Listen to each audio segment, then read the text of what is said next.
Good morning students. Welcome to online session of social sciences. In previous class, I have started explaining chapter 5, that is architecture as power, forts and sacred places. In that I have explained regarding the engineering skills and construction, then their buildings, temples, mosques and tanks. In this session, I am going to explain the rest of the topics. First topic is why are temples destroyed? So, dear students, meaning of temple is a place of worship. So, earlier, that was a symbol of devotion, as the people they were going to worship God. But subsequently, it transformed into repositories. It means a place where something, especially natural resources, is found in significant quantity. So what happened after that? Earlier people were going to worship God, but later on, subsequently, it started being a deposition of wealth that was offered by the devotees. Now here what was happening exactly, that idols they were plated with the gold. They have started plating their idol with gold, and they started covering it with valuable gems and very precious stone. Now what happened, as the devotees they were depositing all these things, they have started covering idols with gold and started covering with gems and precious stones. It attracts the looters there. So looters, they have, after knowing the value and after knowing the wealth about that particular temples, they have started looting it. There are many cases that tells about the looting. First of all, I am going to explain about the Pandya ruler, that is Srimara Srivallabha. Okay, so in 9th century, there was a ruler, Pandya ruler. His name was Srimara Srivallabha. He attacked Sri Lanka and defeated Sena. And what's the reason behind that? Just to plunder the temple and have the booty. Okay. Now in the course of this campaign, he plundered monasteries. Monasteries means a building that is occupied by monk. And after plundering that monastery, they have seized all the precious jewels.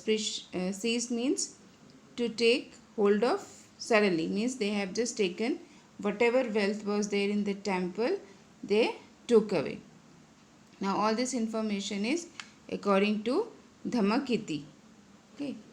Now this was a very humiliating blow to Senali's pride.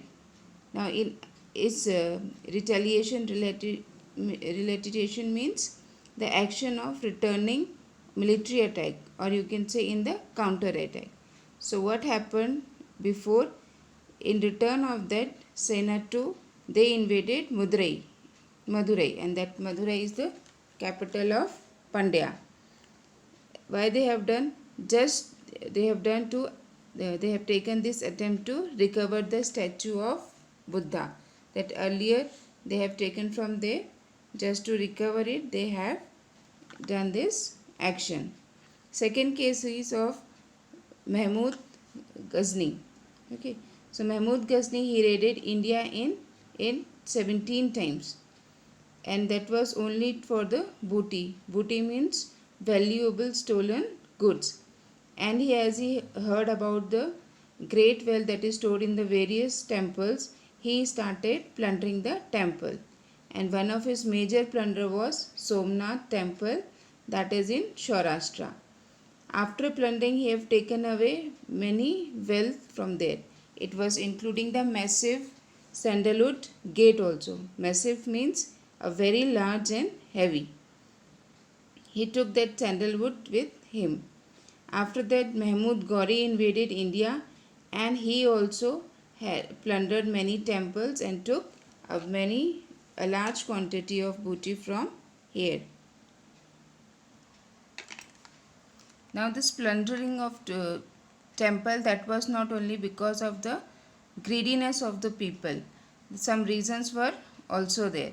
Like it was explaining as the less volume of the military efficiency of the defenders, then as the people or the defenders, they were not having that much unity so that they can fight against these people, those who are coming for plundering, or they were the reasons that alertness was not there. The people, they were not aware, they were not alert regarding all this plundering. After that, last point was that military capability was not adequate so that they can defend the attackers or the people, those who are coming for plundering it. Next we are having gardens, tombs and forts. As the Islamic rulers of India, they were very interested in architecture, garden, all everything. So they have started constructing a lot of buildings, monuments, gardens, tombs and forts. In this, among these Islamic rulers, Mughal were very excellent architecture. They started making gardens, tombs, forts in a large quantity. The Babar had made a beautiful garden in India and his homeland also, means where he. Now in this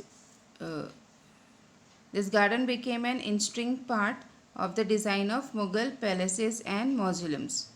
Palaces means a place where the ruler or king live. Mausoleums means that is in the remember of any their member. Intrinsic means that is very internal part of the very beautiful part of that particular work. Now there was an outburst of multidimensional cultural activity in Mughal ruler. So as these Mughals, they were very interested in architecture, so they have created multidimensional cultural activity in their period. In this period, they have seen the beginning of many traditionals, like they have started making huge palaces, gardens, tombs, mausoleums, etc. And that is why in this period, Mughal period, they were called as the second classification age, and that was coming after Gupta age. Now in a style of Indo-Persian architecture developed during the Mughal period.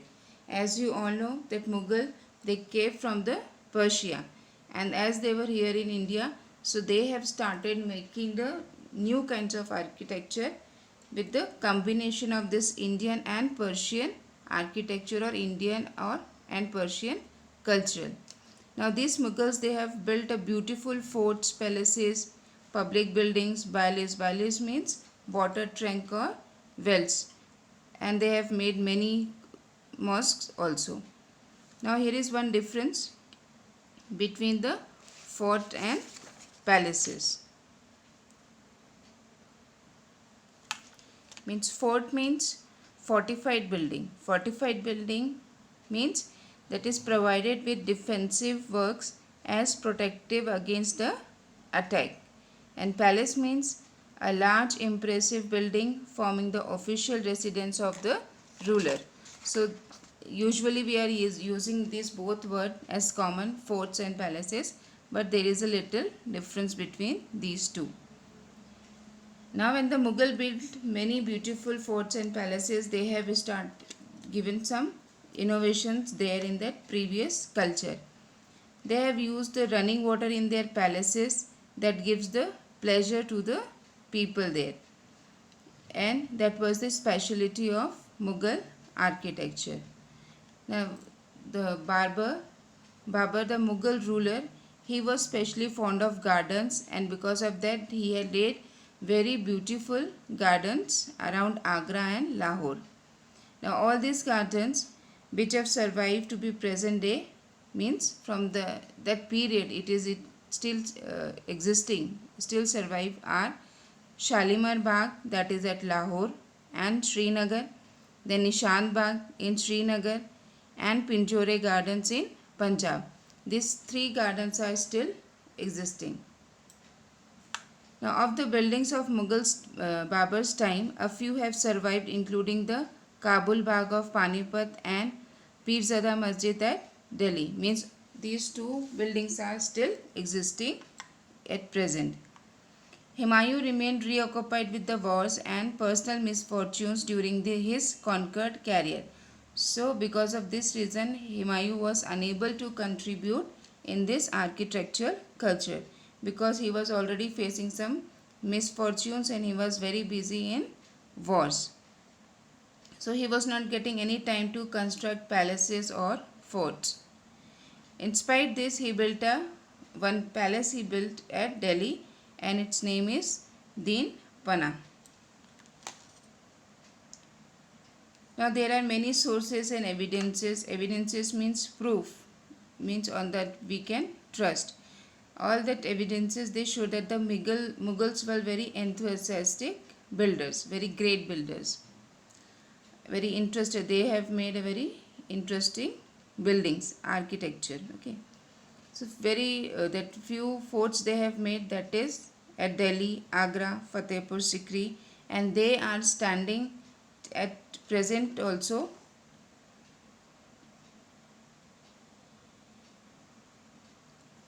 They are still existing, that is at Delhi, Agra, Fatehpur Sikri. They are the standing proofs and the strong proofs. They are showing the scientific techniques and its Persian. Sher Shah, he built the Purana Kila at Delhi, and after that he has also built the mausoleum, that is as Sasaram Bihar, and which is still existing there.